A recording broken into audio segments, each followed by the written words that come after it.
And Johnny Lee Dees up here. Man, we did the Lord's Supper Sunday down at Cross Point Church. That's right. Always a good time to do a little brunch. Yeah, that's right. A little brunch action. Jamie always thanks me for coming to brunch on the Lord's Supper Day because we give them a little wafer and a little tiny bit of juice to chase it down. So. All right, in a moment we're going to talk more about Auburn. You played football down there. You love that school. But is it kind of hard to do a sermon when your team just got annihilated the night before? Well, like I said, I watching the game the day before, it was a cliffhanger for about a minute and a half into the game.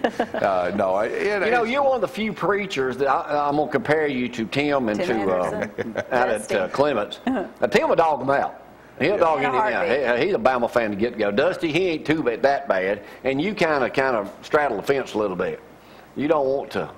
Insult anybody. He never wants to insult anyone. I can't be that way, John. I never criticize. I never criticize anybody's team. I always pick fun at my own if I'm going to pick fun at anybody's team. And the truth is I love Auburn and I respect Alabama. And way to go, Alabama! Y'all are the state champs and probably will win the national championship. Well, we'll get back to that in just a second. Talk about the coaches coming in there. But let me ask you this. I just think I'm better than most folks. Well, that's usually the answer to hear. Looking around church, I'm going, the guy behind me the other day, I'm going to call no names, Dennis Packard. Had to move his chair because he said my hair was too big. Hey, your hair was too big. He couldn't see you, so he said, I got to move a seat over. The hair's too big. The guy in front of me's got big hair. Yeah, he got big hair. But you say, you always say, well, I think I'm better than most folks. Well, yeah. Well, what Jamie's talking about is becoming a Christian. And oftentimes I'll ask people the question. They'll come to my office and I'll say, God forbid if you died this afternoon and the Lord said to you, why should I let you into my heaven? What would you say? One of the number one answers, people say, well, I'm better than most people I know. And that's not the right answer because, the holiness is required, which I can't be and you can't be, but in Christ we can be. And so you never compare yourself to other people. That doesn't stack up as far as God's concerned. And I got to ask you this simple question. Yes, it's kind of elementary. What is sin? Aside from fun. Sorry. We're married. I thought it was okay. That's pretty good. I couldn't resist. Pretty good. Well, Gloria makes a good point. Sin in its natural. It really and truly. If sin wasn't fun at first, why would we be so good at it? It's the natural thing that people do, and holiness. But it's okay if you're married, right? Okay, as far as sexual, that's not sin when you're married. But see, I told you. How do you know what I was talking about? It's blessed of God when you're I'm talking about the other day. How do you know what I was talking about? Anyway. But let me bring this point up, John. You said that even cheating on taxes is a sin. Well, yeah. Well, I'm a sinner. You don't even do taxes. Well, I know, but I'd cheat if I could. When we knowingly choose to do what's wrong, that's called sin. And not only is that, but sometimes just missing the mark when we don't even realize it, that can be sin too. But as far as rebellion against God, we knowingly know the right thing to do, which we've all done, and that's why we all need a Savior, because I've chosen to sin, so has everybody I've ever known. What's up with the bugs? With the bugs? What? The bug story you was telling. What was I? About squashing the bugs. The windshield. Yeah, exactly. Yeah. Well, I was just saying. I'm curious. Well, I hear people say stuff. They'll say all the time. They'll say, "Well, how can a good God? How can terrible things happen in this world?" Blah blah, that kind of thing. Well, I tell people it goes all the way back to Adam and Eve, Garden of Eden, and the Garden of Eden, God said, "You blamed it on all the women." Well, that's right. Yes, He did. Well, that's right. He comes along and gets tempted, and then of course she eats. Adam and Eve, she ate him out of house and home.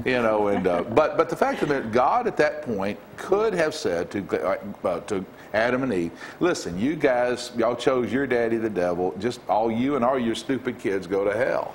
Well, that sounds awful, but I mean, this is God. I've had that same thought. Well, I understand. And you know what? God could have done that. But as far as the magnificence of God, God could have treated man just like we treat bugs. When I get in my car in the parking lot on a summer day and I drive across the parking lot, and I may smash 50 bugs, and I don't care about the bugs. Or I'm driving on a summer evening over a lake or something, and you know, you get home, you got 200 bugs smashed on your windshield. I never get home and go, those poor bugs. I don't worry about the bugs on my windshield. As a matter of fact, I'm irritated that they got on my windshield. Now you got to clean them. Yeah, I got to clean them off. And I'm just saying, God, thank God that God allows us. He loves us so much that Christ died for us. But if God wanted to, He could have just said to man, "You're as pathetic as bugs." And didn't mean to spit at the camera there, which I just did. But you know, that, and so God placed great value on us, and instead of bugs. Thanks, Lou. Yeah, I got you pretty good. How come sometimes I get mad about something stupid?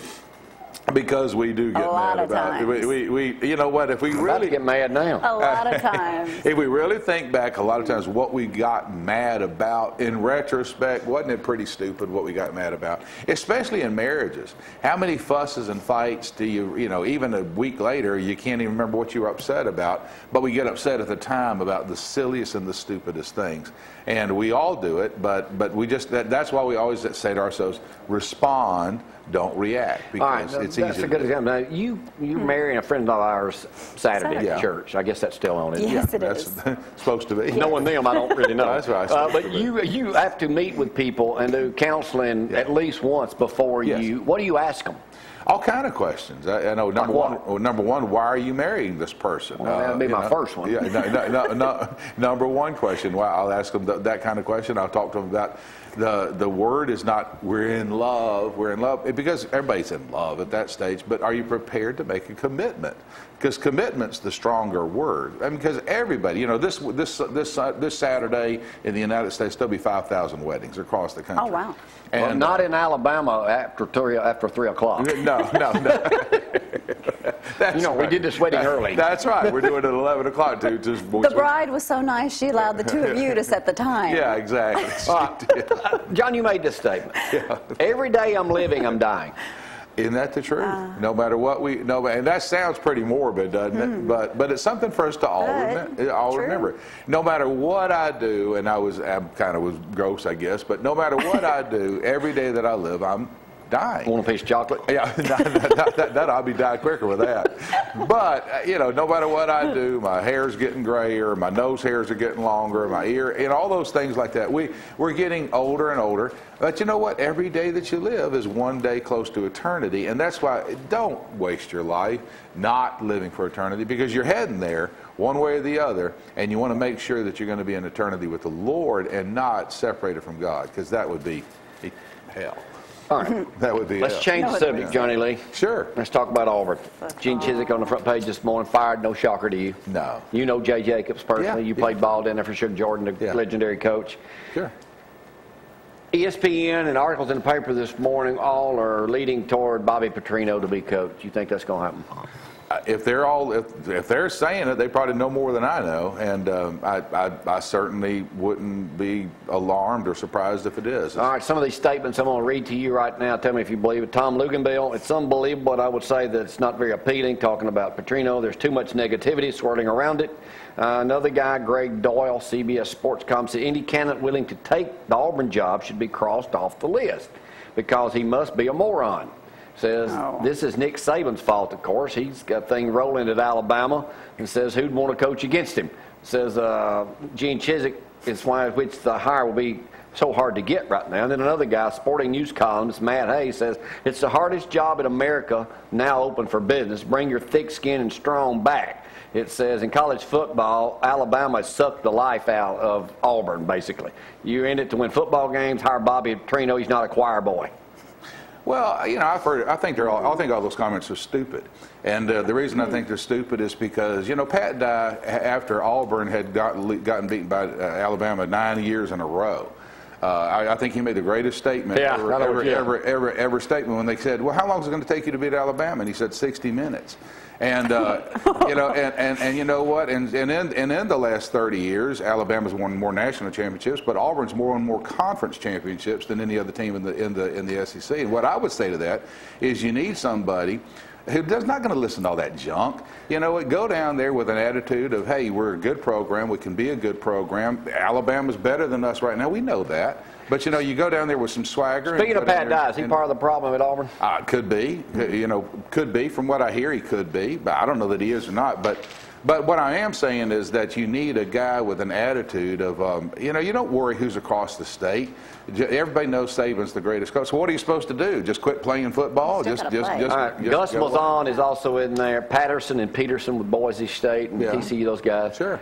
Is there any truth that they are actually looking at Kirby Smart? I've heard that, and he'd be a great candidate. I mean, other than the fact that he's never head coach before. Did you also hear the latest one? Arkansas offered Les Miles a job? I just heard that.